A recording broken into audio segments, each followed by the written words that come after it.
The broadcast is now starting. All attendees are in listen-only mode. Great. Good morning, everyone. Good afternoon. Good evening to everyone joining us. Welcome to today's webinar. Today, our talk is entitled Designing a Randomized Trial with Sample Size Re-Estimation, Challenges and Best Practices. My name is Kelsey Brown, and I am the Medical Writing Manager at Transperfect Life Sciences in London. It's my pleasure to be your moderator today. And just a quick note, today's session will run for approximately 60 minutes, and that includes time for the Q&A session with our speakers at the very end, so you can hold your questions until then, or you can submit questions along the way. All right, next slide.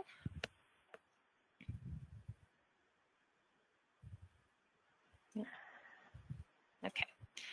This session is designed to be interactive, so it works best when you're involved. So please feel free, again, to submit questions, or you can hold them until the end. So you should have a small chat box on your screen in your control panel, and then you can submit questions there.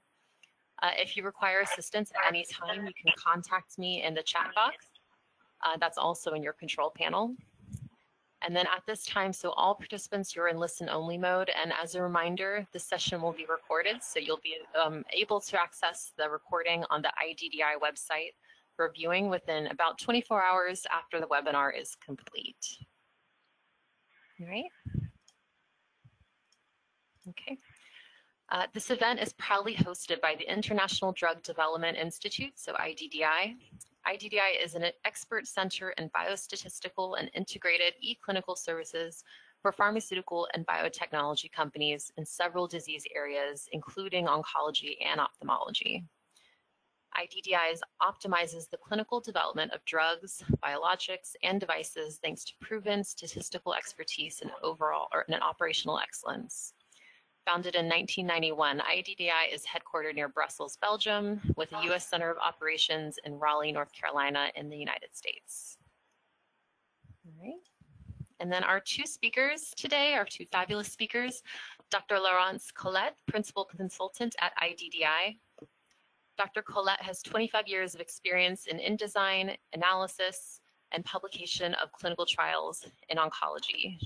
She graduated in mathematics at the Université Catholique de Louvain and biostatistics at the Hasselt University in Belgium, and did her PhD at the Erasmus University in Rotterdam in the Netherlands. After 25 years developing cancer treatments, mostly through late phase trials with the European Organization for Research and Treatment of Cancer, she joined IDDI to develop and apply her expertise to earlier development phases.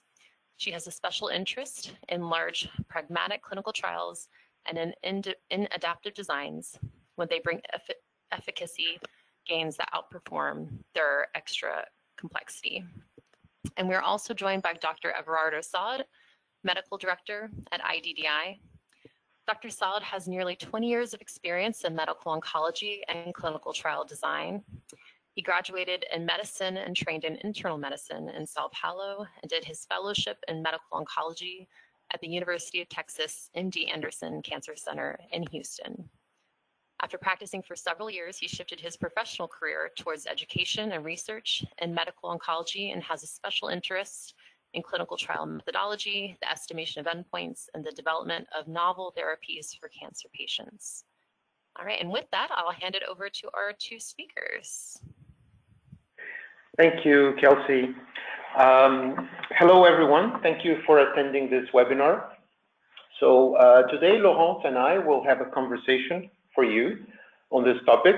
I will play the part of the medical officer in a biotech company that has a product approaching phase 3 testing.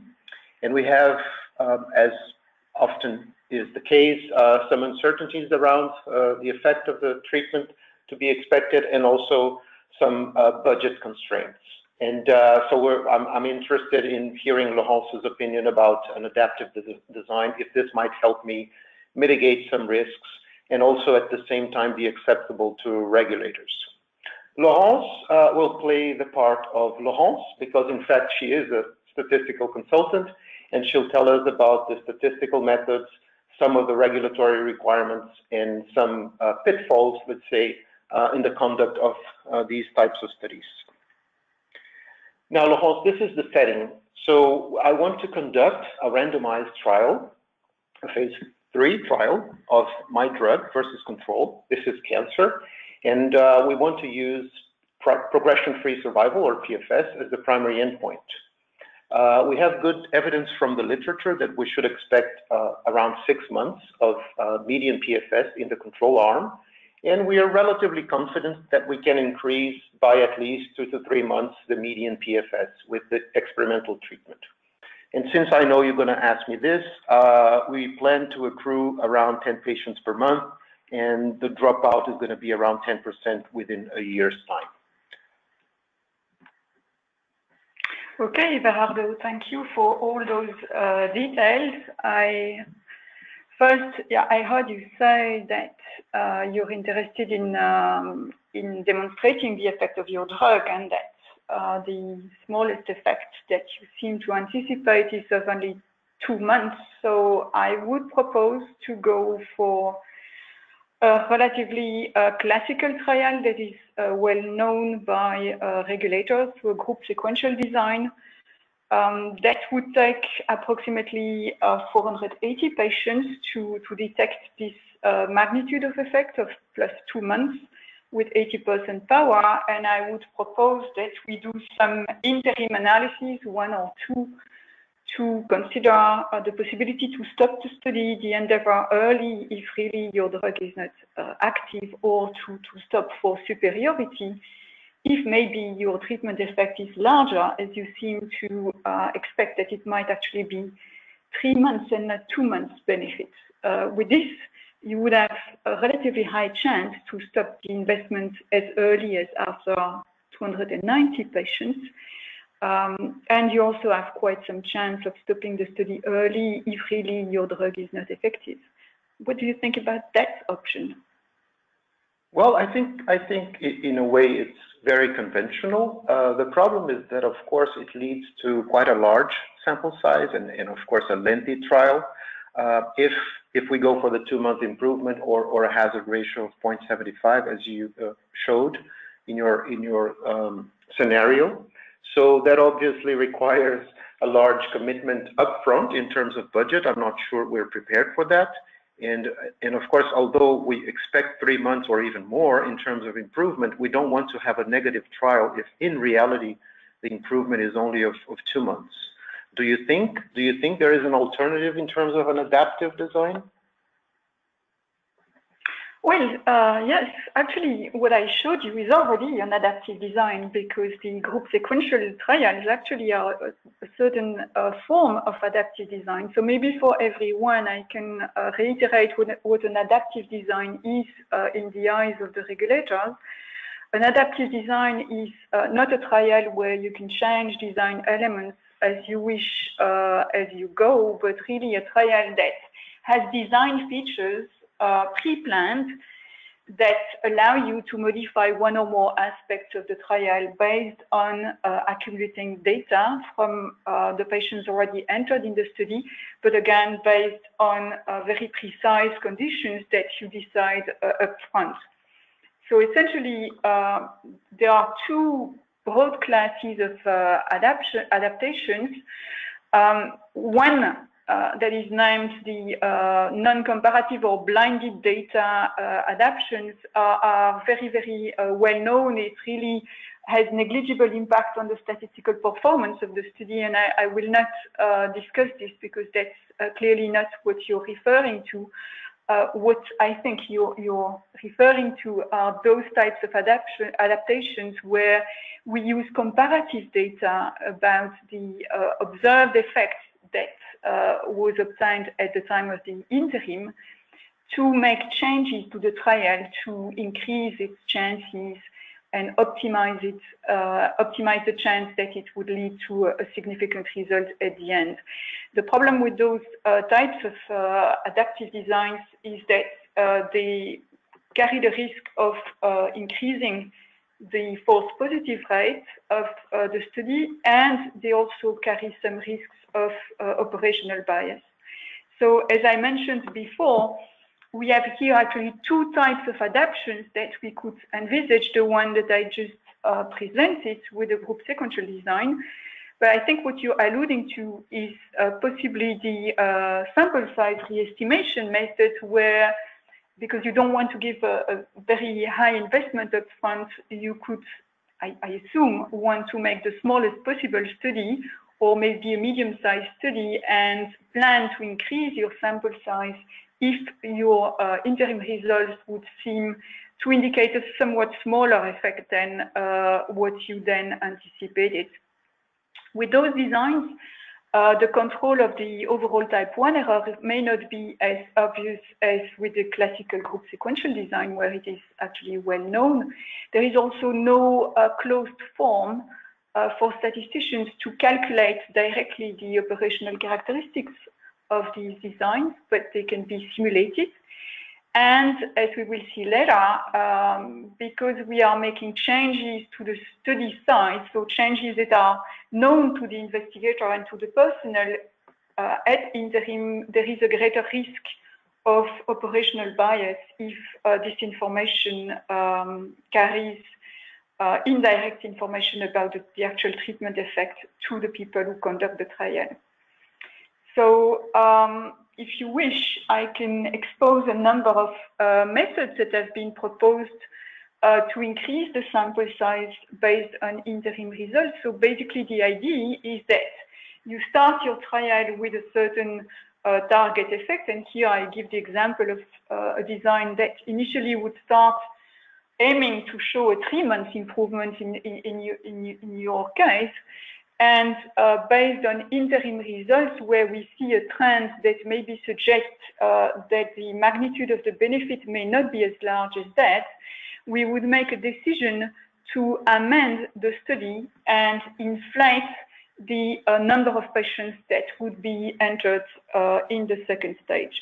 So you see here, and it will be used later on, that I indicate N1, N2, and N2 star, the number of the information that I gather before the interim, at the final planned and at the revised end. Just a little note that when we're discussing time to events, this is actually reflecting the number of events and not the number of patients, unlike when we are considering endpoints that are response to treatment, for example.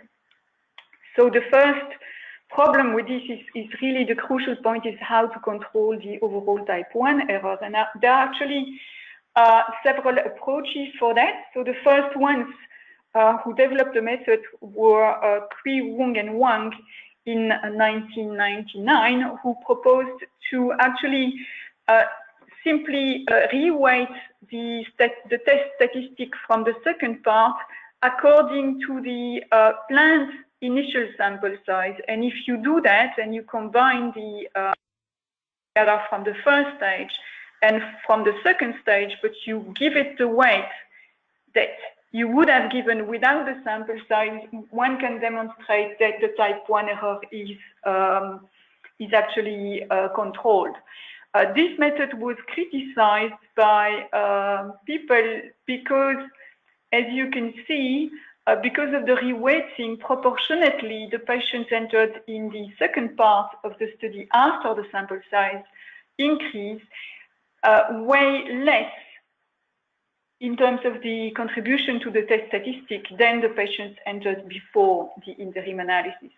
There is also soon after another approach that essentially considers that if at the interim look you calculate what is your residual chance of rejecting the null hypothesis at the end of the planned trial, the initially planned trial, you could actually modify as you wish, not just increasing the sample size, the second part of your trial, and still control the type 1 error, provided you use this value of the remaining type 1 error to design your second part trial as a new trial. But again, here we also need to use a combination test at the end. So there is also the same criticism that, again, one patient doesn't have the same weight depending if the patient entered in the first or the second part of the study. Finally, the easiest way would be to simply adjust the critical value of your test and to use the classical test, whereby patients before and after interim look are weighted the same in your test statistic. And this is the approach that actually led to the method that we will be discussing today, which is proposed then by Chen and de Metz in 2004 initially, and then further developed by Mehta and Pocock, who actually proposed to increase the sample size or to modify the sample size only in a region that they define as being the promising zone, where actually the adjusted clinical value is lower than the revised clinical value. So where actually the conventional test is conservative.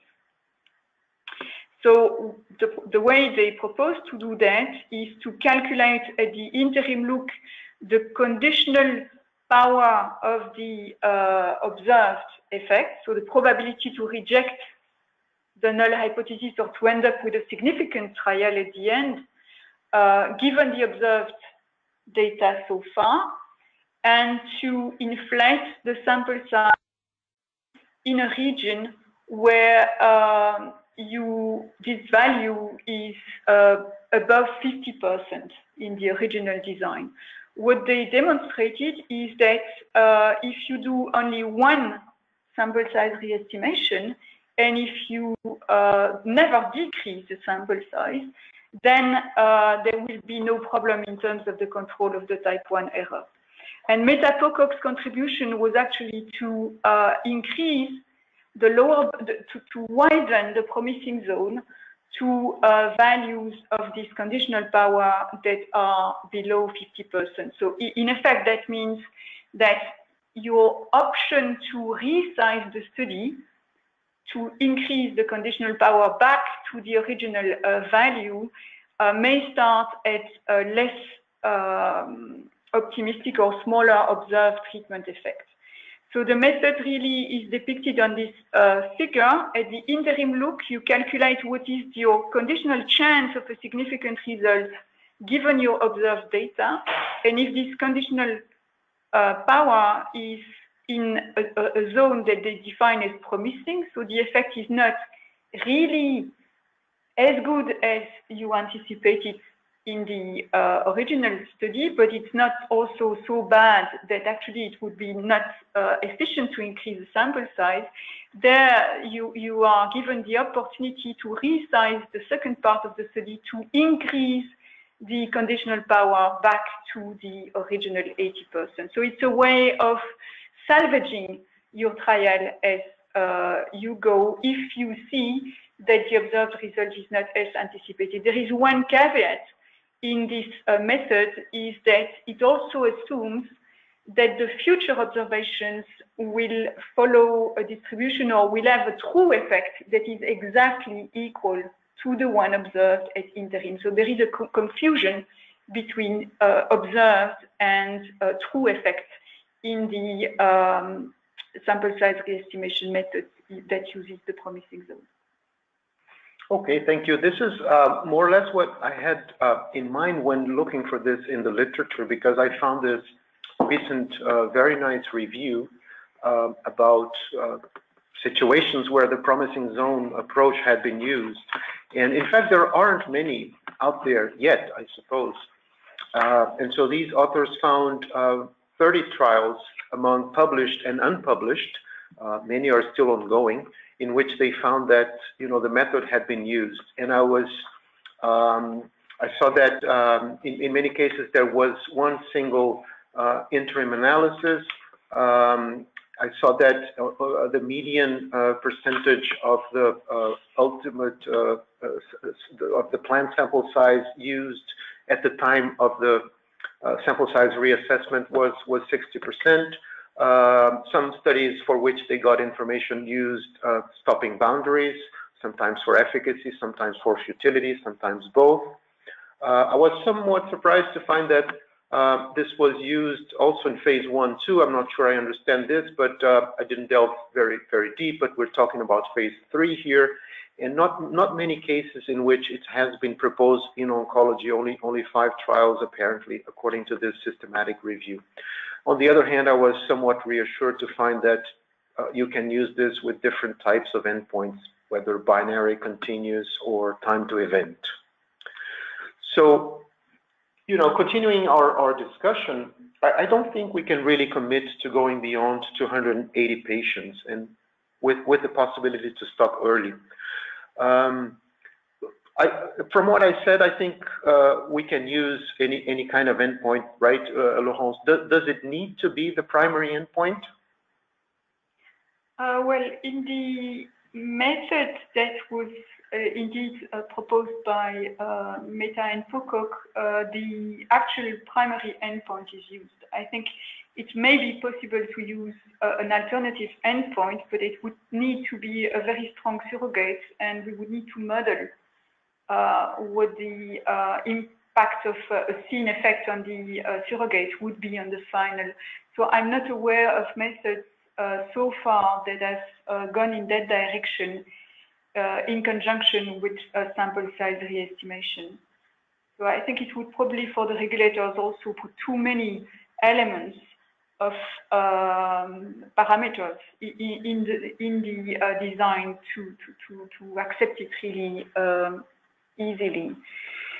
So if we maybe come back to your proposal, then, if I hear you well, you don't want to have really many patients engaged up front, and in this case, I think the sample size re-estimation with the promising zone might, to some extent, solve your problem. I've calculated one actually that is currently displayed, where so we take it the other way around. Instead of starting small and starting large and stopping early, if the effect would be better than anticipated, we would start with the smallest possible study, targeting a 3-month improvement, so a hazard ratio of 0.666, and I don't continue because it goes to infinity. So that would be a study of 270 patients that would take approximately 33 months to complete. And after 2 years, we could already do the interim based on 2/3 of the event, have an option to stop for futility, principally. And if we see that the observed treatment effect would be somewhat smaller than the anticipated, then we could go for the larger trial and increase the sample size, in this case, by 65%, to get back to a power of 80% if the effect would be of 2 months or 2.5 months, or at least 2 months. So I depicted here the representation of the rule. So you see presents the promising zone. And I actually calculated the sample size increase for what you define as your smallest clinically meaningful effect, namely the hazard ratio of 0.75. You see that for all values of effect that are greater than 0.75, so a 2-month increase to a 2.5 month increase, the sample size re-estimation would push the conditional power back to 80%. It would not for smaller values. There is interest in keeping this like this because, as we said, even if the true effect was 0.75, there is still a variability around it. But you could actually use the more classical promising zone and start it maybe at higher values, such as 0.5, if really you wouldn't be interested to inflate your conditional power if your observed effect was less extreme than 0.75. So if you would see an effect of here around 1.5 months only. So these are options that we can still discuss and adapt. So what do you think of this? Yes, I think it makes sense. I need some more clarification. Is it possible to do the sample size re-estimation even earlier to save even more patients? Also, I think you said it, but can someone use this method to decrease the sample size when after the interim look? Can you decide to decrease rather than increase the sample size? And finally, when do you think I should do the analysis for the sample size re-estimation? At what point in the trial? Yeah, you wonder why I picked these 2/3 of information. So I think maybe I will take the second question first. I think indeed, with this particular method, statistically, it wouldn't work if you would decrease the sample size. So with the promising zone method, the type 1 error would not be controlled if you decided to decrease the sample size. Theoretically, with other approaches, such as Müller-Schafer, you could. Still, regulators would generally not accept that you decrease your sample size based on interim results. So it's not something that I would advise you to do, even though there are statistical methods that could enable that. Now, in terms of when to do the sample size re-estimation, I generally like to do it as late as possible, because that's when you gather, as for all interim analyses, the maximum amount of information to inform your decision. So you have a better information about your effect size from the interim analysis. I think there are also practical reasons for that. For time to event endpoint, we cannot have as much information as we wish to, because by the end of accrual, we may only have part of the information, as seen in this example at month 33, which is close to the end of accrual if I take the time to conduct the interim analysis and to report it to the IDMC. There is 65% of information and already 85% of patients in the study. So there is a lag time, and so we need to do this interim analysis, if we do it as late as possible, still before the end of the accrual. And also remember that in the method, the sample size re-estimation must take place at the last look. So it means if you do it very, very early or too early, first, too extremely early is never advisable for any interim analysis, but you cannot anymore have interim stopping rules after the sample size re-estimation, and that may be another reason why you wouldn't want to go for a too early sample size re-estimation look. Okay. Does this mean that if the true improvement is only 2 months, or maybe larger, but with this design, does it mean that there is an 80% power to end up with a significant result? Or am I confusing the concepts here of conditional power and unconditional power? Yes, to some extent, yes. Here, what I represent are simulations. Here, I did only 10,000 runs, but it may take more for an effective planning of a trial. What is displayed on the left is the power that the trial would have without the sample size re-estimation. So meaning if the true effect is really of 2 months, a trial without the sample size re-estimation only has 51% chance of detecting this effect.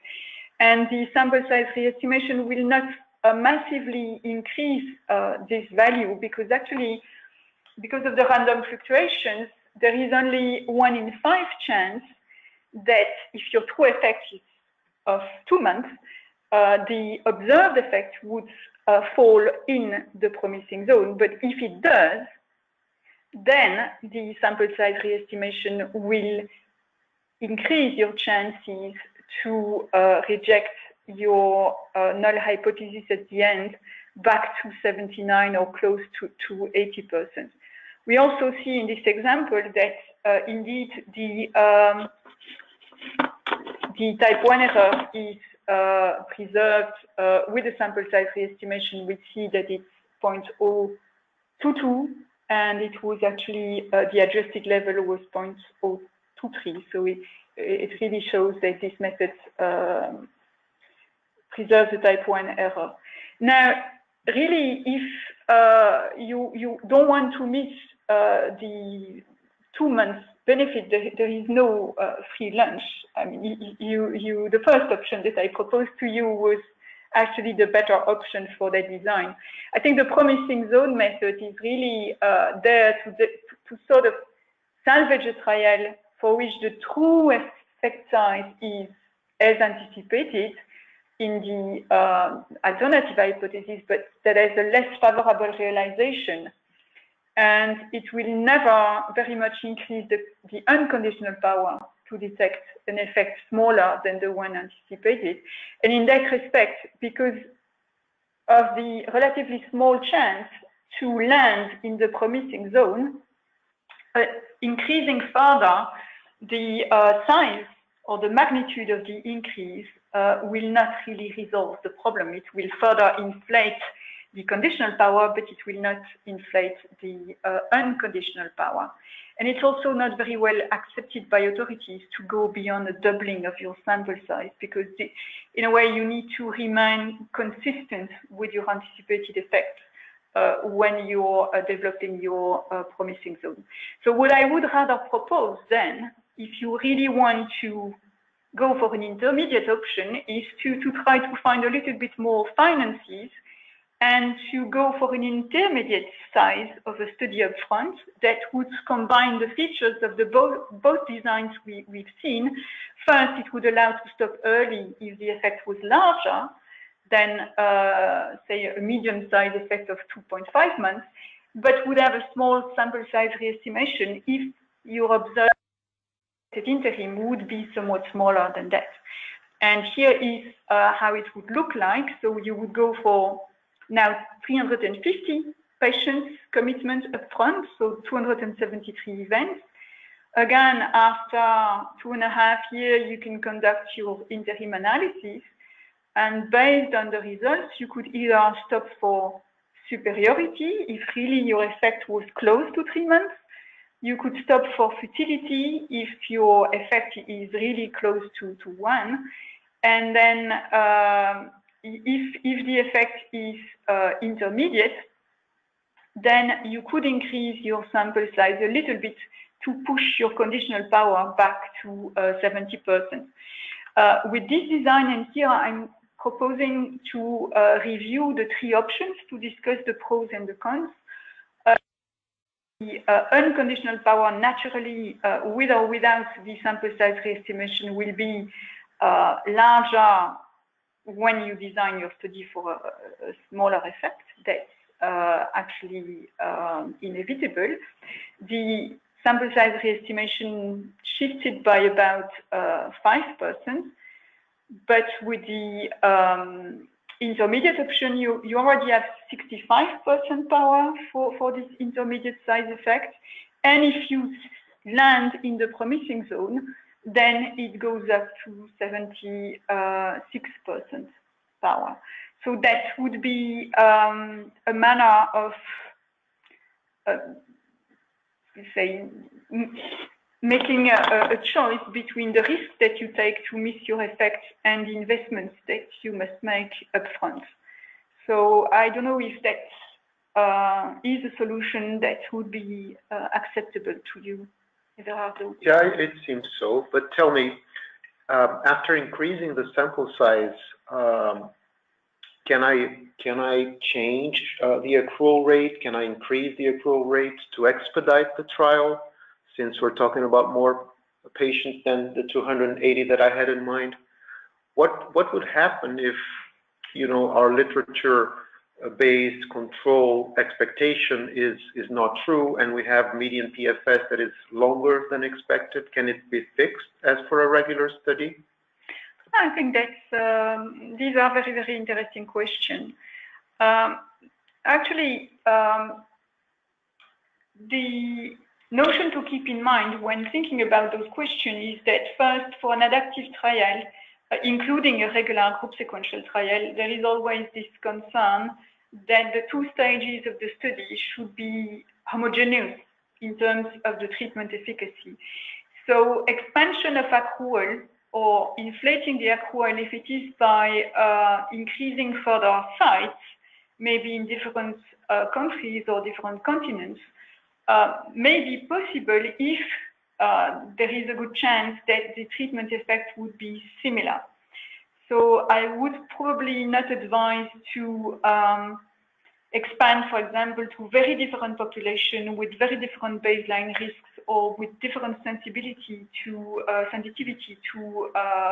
the treatment, because that's also something that EMA in particular will scrutinize with very much detail. So bear that in mind when you decide to increase the sample size. Now, in terms of how to fix it, if your time to event, if the median was better than anticipated, in general, in regular trials, we go about it by just playing with time or adjusting the sample size. That would be a non-blinded sample size adaptation, so that wouldn't be a problem. Here, it's a little bit more tricky with the promising zone, because first, the lower bound of the promising zone depends on the information fraction. So as we've seen this for time to event endpoint, the sample size estimation must take place during accrual. So you carry the risk of having to either conduct your sample size re-estimation interim after the end of accrual, which is problematic, or you would have to push it forward, in which case your promising zone itself would reduce, and it means that you would have potentially to use the non-conventional test statistics, so the weighted test statistic to control your type 1 error. So maybe it is interesting to add this non-conventional test statistic as a backup plan in the statistical analysis plans, or possibly to not push the promising zone to its lowest possible value, so that you have some allowance for adjustments if you have to deviate from the plan. But in any case, deviations from the plan will not be well perceived by the authorities. So it's more problematic, more difficult than in a regular trial. I see. Well, since we're talking about regulation, I saw that there is this EMA reflection paper. It's somewhat old now, from 2007, on methodological issues in trials with an adaptive design in general. The FDA also has a very recent document for adaptive designs, again, in general, in which they also mention other types of adaptations, including the group sequential designs. And I heard that ICH is coming up pretty soon with what's going to be called ICH E20, which is, again, on adaptive trials with the aim to harmonize definitions, the principles related to control of type 1 error, and trial integrity overall, and also to be specific about the documentation required to support regulatory review. What do you think of those documents, and how do you see this overall in your work? Yeah, have you read them in detail, Everardo? Not in great detail, I have to say. So I try to summarize here for you the basic principles that underlie the guidance document. I think they're pretty similar in both the FDA and the EMA. Essentially, the primary focus is to demonstrate in your plans, and it's advised to meet them early on when you plan such a trial. To demonstrate through simulations and extensive simulations, so large simulations under a number of scenarios, that your trial will control the risk of false positive conclusions, that you will use, and that's usually done as for group sequential design, that you will use the appropriate methods to correct the estimates of the treatment effects for bias introduced by the interim analysis. They want a complete pre-specification of the plan. So when will the sample size re-estimation take place? What is the rule? Which method is used? Which test statistics will be used? Which critical levels will be applied? And also, very importantly, they want that you have in place a very strong plan to maintain trial integrity. And that means that you need to demonstrate that you have put in place all the processes needed so that the planned changes will not influence the further conduct of the data. In EMA, there is also an additional greater focus on the homogeneity of the effect. And what is important is that both agencies will really require that you explore both the adaptive and the non-adaptive design options to justify that you actually need the more tricky approach, the adaptive design, and that it really adds a benefit because it also causes extra burden. Right, that makes sense. So I think some of the issues you were talking about toward the end of the previous slide have to do with what's called operational bias, right? How can this be limited? And also other logistic concerns that I have, for example, do I have to have a special committee in order to use this method, or is it done by the IDMC? Very importantly, can I announce the sample size reassessment? Can I tell how much was increased? Can I tell all stakeholders about the decision? And how much should the adaptation rule be described entirely in the protocol? Well, these are many questions. Maybe we'll take them one by one. Maybe just the simplest one here, I depicted pretty much the representation of the process. So here you have all the personnel and people involved in conducting the study in the gray zone. And then you have the independent statistician and the committee reviewing the interim results and the randomization center. Those ones are unblinded and they are aware of the sensitive information. So the first question, whether you need separate IDMC and independent adaptation committee, it's not needed necessarily, and in practice, it may actually be difficult to recruit other members on two committees because for those often large undertakings, most of the experts and people aware of these methodological details and complexities may be already relatively scarce, so it may be more practical to have just one committee. Also, in terms of risk of information leak, that creates less risk because there is less communication pathways. So, but there is no strict guidance that I know of as to whether you need independent committees. So the way it works then is really your second question is once the IDMC or the independent adaptive committee has applied the rule, how much can you tell to the people? So first, I would say there are pros and cons, but the greatest risk with sample size re-estimation and where it is greater actually than for a classical group sequential design is that you could, from the conditional power and therefore from your sample size increase, gather or back calculate what the interim effect seen in the interim report, what it was. So actually, if you disclose the exact sample size increase, people would guess what the effect is, and that obviously would cause operational bias.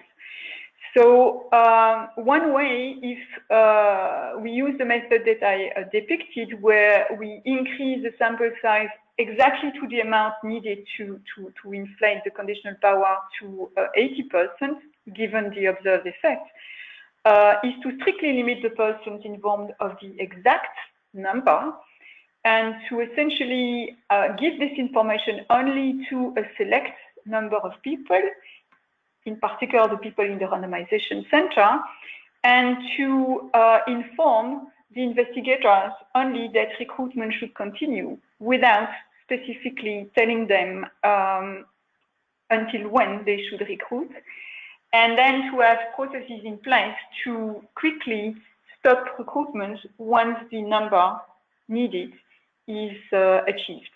Another way, which is easier to put in place, but is less optimal in terms of sample size savings, would be to always increase to the maximum as soon as you're in the promising zone. It's logistically simpler and it's less risky because from the promising zone itself, you can only get a range of plausible values, but not the exact value. Of course, as always, the fact that you increase or the fact that you don't stop for futility indirectly gives information about the size of the effect. What is very important in those studies is to have a data access plan, which is an additional document. So it is not the charter, it is not the protocol, it is not the statistical analysis plan. It's really a document that will detail who makes the interim analysis, so who, the statistician, who sees it, the IDMC, how the access to those documents is controlled, who will make the decision to do the sample size re-estimation, what is disseminated and to whom exactly, and you must also be able to demonstrate compliance to the plan to the agencies. So you not only need to have a plan that would restrict operational bias, but as always, you need to demonstrate that you also have processes in place to ensure compliance to the plan and that it was followed. Now, in terms of what to put in the protocol in particular, what you always need to do is to tell when and which method of sample size re-estimation will be used, where the rules are documented, and who will make the decision for the sample size re-estimation, and also document the operating characteristics of the study if the effect falls in or outside the promising zone. But especially if you use the exact sample size increase as we've seen, so where you don't always go to the maximum, then it's advisable not to put the details in the protocol, and actually even sometimes it's best to not put it in the SAP if the statistician may be close to the people conducting the study, and actually to put it preferentially in an appendix to the IDMC charter. But most times you will find it in the SAP, and oftentimes when people use the increase to the maximum, then we find this rule written inside the protocol. But really the ideal is to document as little as possible in the documents that go to a large number of people. Right, so I think we've covered it pretty much. I don't know if you are happy with your design now. Yes, yes, I am. I think you clarified many things, but if I understand correctly, this is not the solution to all the problems, right? No, actually, the promising zone method may rescue a trial power when the interim results show a somewhat smaller effect than what was anticipated, but it will not help if your trial was upfront largely underpowered, and it should actually not be used that way. Both the magnitude of the sample size increase and the definition of the promising zone must reflect the clinically meaningful effects that the sponsor is interested in. This method comes with additional regulatory and logistical hurdles, and I think you always need to consider if really the sample size re-estimation adds enough to compensate for those hurdles. Now, there is not just one solution to the problem of sample size re-estimation. It has really many, many parameters. It means that there are many, many solutions, and that so one needs to frame the parameters of interest to try to find an approach that will give the results and will have the characteristics that are of interest for your particular trial. Okay, thank you, Laurence. I hope our viewers have learned as much as I have. And now I'll hand it back to Kelsey for the Q&A. Thank you very much.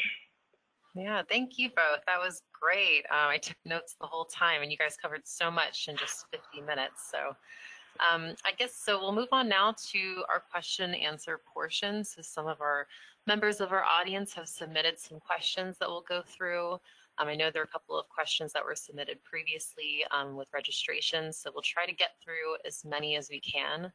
And just a reminder to those in the audience, you can continue submitting your questions in the questions panel. So if you have more as we go along, please submit those. And any questions that we don't get to or finish, we'll chase up with you after the webinar and make sure that you get answers to those questions.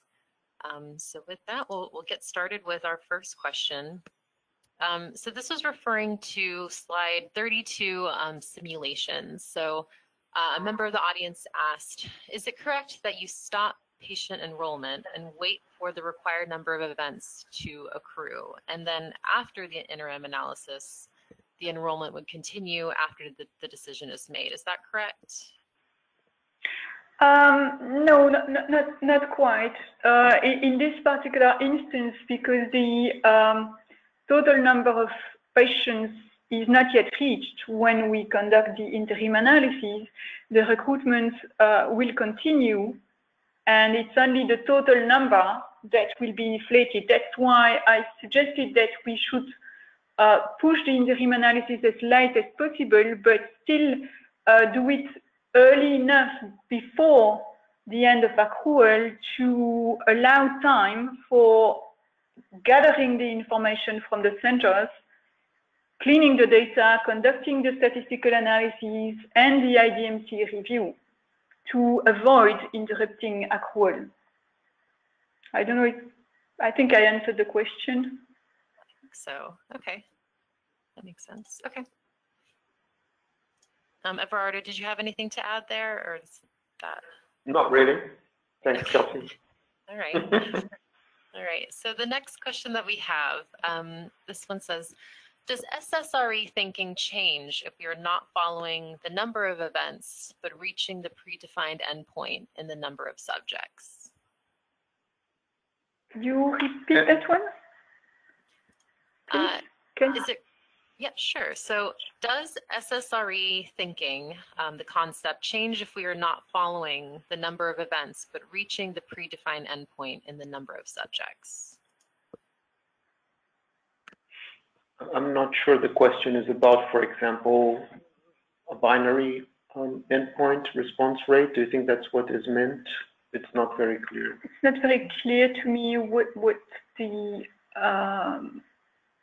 I think possibly the question is, could we rather choose the timing of the sample size re-estimation based on number of patients instead of number of events? If the question was that, I would say that in this case it would be difficult because the promising zone, the definition of the promising zone, so the zone where a conventional test may be conducted while protecting the type 1 error, depends in, say, quite complex manner to both the relative information fraction at the time of the interim look and the relative increase of the sample size that will be made in relation to what remains of patients to enter to complete the initial sample size.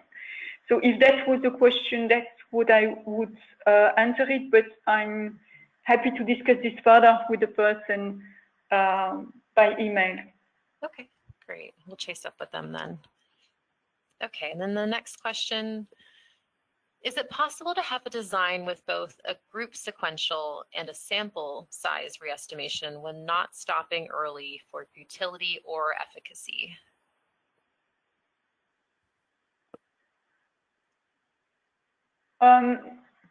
So actually, if you would only do sample size re-estimation, you would still have to plan the trial as a group sequential with one look at the time of the interim analysis, and the regulators would still ask to have a small penalty for the type 1 error because there is an interim look.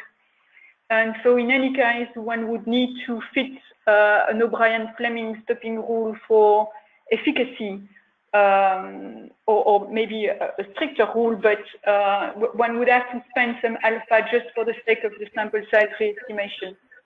You can then add further interim loops to stop for utility or for efficacy, either at the same time or at earlier time points. But you cannot add further interim loops after the sample size re-estimation. It is not with this method, it wouldn't work. The method doesn't control the type 1 error in that case. Okay. Okay, great, thank you. All right, next question. Upon sample size re-estimation, you expect to have to submit a protocol amendment that reflects the change in sample size and/or the expected duration of the trial. How do you keep the sample size re-estimation secret to the study team and the sites? Yes, the approach to do that is, in general, the sample size re-estimation is explained in the protocol. So the method is broadly explained in the protocol. So it says which methodology will be applied, how the promising zone is defined, what is the amount of sample size increase. So in other words, which rule will be used. But either you say that you will increase up to a certain maximum without specifying how much you will increase, or you keep this information in a separate document that is not given to the site, but may, if required by the ethics committee, these documents might be confidentially shared with them. But maybe, Laurence, if I may add and perhaps clarify and get your confirmation that what I'm saying is correct.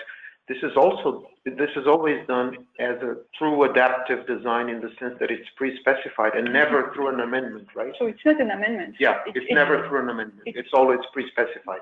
Maybe a notification to the ethics committee, right, that the recruitment continues, but it was pre-planned in the protocol. So the ethics committees would have approved the idea that this protocol may change in size as the trial goes. Right. Okay. Back to you, Kelsey. Okay, great. Thank you. Okay, next question. We'll try to get through as many as we can. I think we have about 3 minutes left. Okay, what would be a key item you would recommend for data management to pay special attention to heading into an SSRE? I think the crucial point is to get the information about the endpoint as fast as possible. And that's valid for all interim analyses and evenly in the two arms. That is, there shouldn't be any difference in the amount of querying and cleaning between treatment arms. That may be obvious when it's a placebo-controlled trial, but it may not be when it would be envisaged in an open-label trial. But really the key with these time to event endpoints, really the problem is to have this information as quickly as possible once the events have occurred, so that we can shrink the time between the moment we plan the interim analysis and the moment we can actually conduct it. Okay, great. I had a question here I wanted us to get to before we close out. I think this is something that a lot of members of our audience will be interested in. What is the best time to contact regulatory authorities if sample size reassessment is desired? Yeah, I mean, what they recommend really is to contact them as early as possible. So especially if you did not discuss this plan for the phase 3 in meetings where you discussed your phase 2 plan. So if it would be the first time that authorities have to hear about your plan, then it would be advised to contact them early on and to ask for their opinion in a specially dedicated session. So in general, for all types of non-standard designs, even though, as you see, FDA is now getting more comfortable with these type of designs as reflected by their updated regulation, they still insist to have time to review them. The review is quite extensive because there are so many simulations and documents. And so it's important for you to really ensure that they're made aware and that they agree with the plan to do the sample size re-estimation as early as possible. Okay, great. I think we have reached the end of our hour. Thank you both so much, Dr. Collette and Dr. Saad, for joining us today for this presentation. That was really, really great. Thank you very much. Thanks for your very great work, Kelsey, and thanks to all the viewers. Yeah. And just a quick note for everyone on today's webinar, you'll be receiving a follow-up email from us with access to the recorded archive. You'll also get a survey window that will pop up. So if you could answer some of those questions that come up in the survey, that'd be really appreciated. That helps us improve on our future webinars. And thank you so much, everyone, for joining us. Thank you so much for today's speakers. We really appreciate you being here. And have a great day, everyone.